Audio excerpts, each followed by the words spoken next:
Hey everyone, welcome back to Corporate Decoder, the place where we try to make sense of the corporate world's nitty-gritty and sometimes, frankly, quite boring documents. Today we're diving into an amended report from Funko Inc. and it seems like they had some adjustments to make regarding their top job and the folks who are stepping in to keep things running. So buckle up as we unravel what this really means for Funko. Before we start, if you appreciate getting straight insights from corporate documents, make sure you're subscribed. We also have a Discord community linked in the description below. It's the perfect place to discuss these filings and connect with fellow corporate sleuth.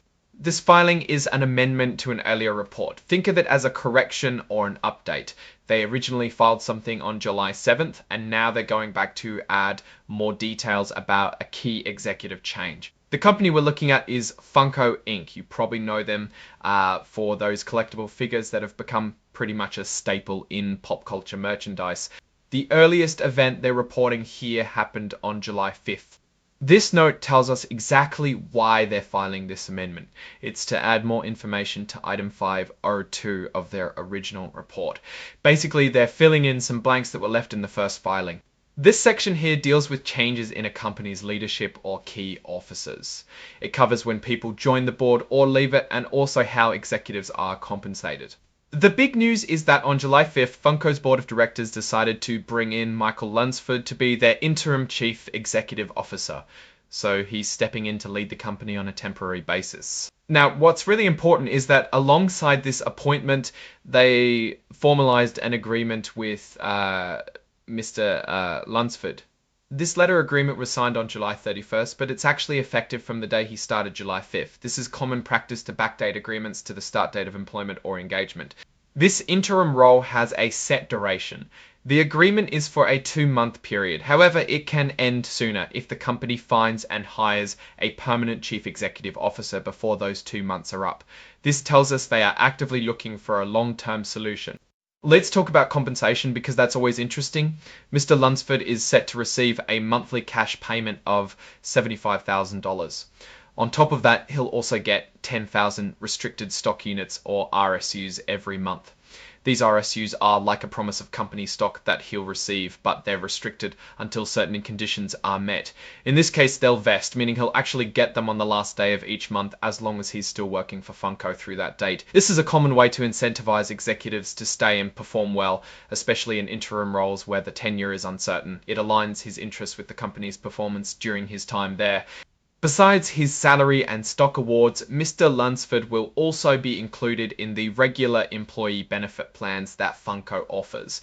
This means things like health insurance, retirement plans, and other perks that full-time employees usually get. This is a standard legal phrase. It basically means that the summary they've provided here is just a brief overview, and the actual signed document, which they've filed as an exhibit with this report, contains all the full and precise terms. If you want to see the exact wording, you'd need to look at that exhibit.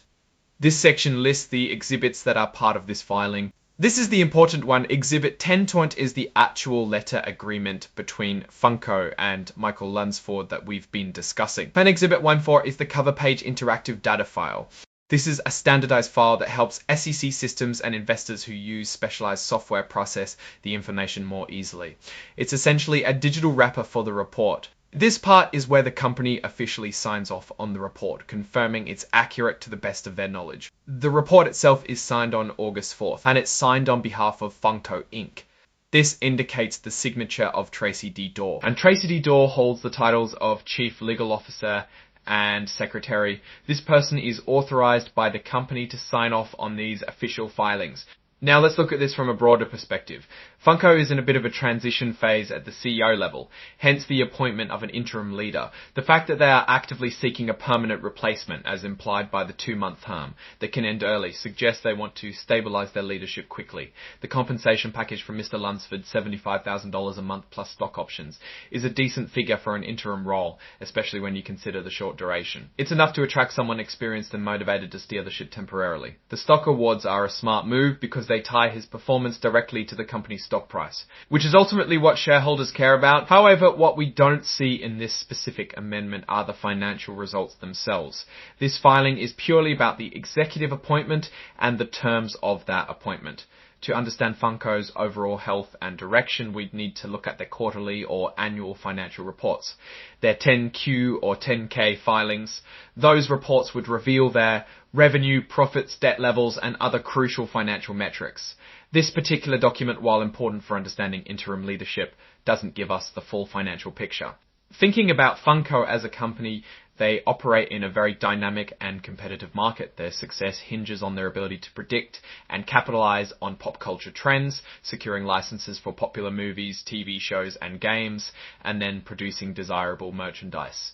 Leadership stability is crucial for navigating these trends effectively. A prolonged period without a permanent CEO or with frequent changes at the top can lead to strategic drift and missed opportunities.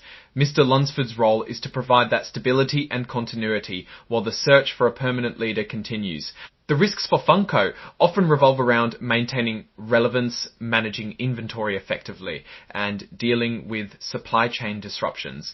Things that are common in manufacturing and retail, especially with collectible items that can have volatile demand.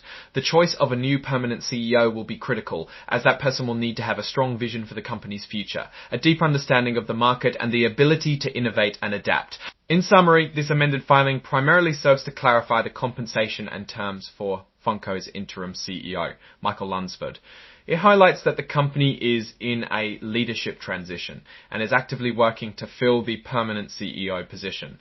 While this report doesn't provide financial statistics, it underscores the importance of executive stability for Funko's operations and its ability to capitalize on trends in the consumer products market.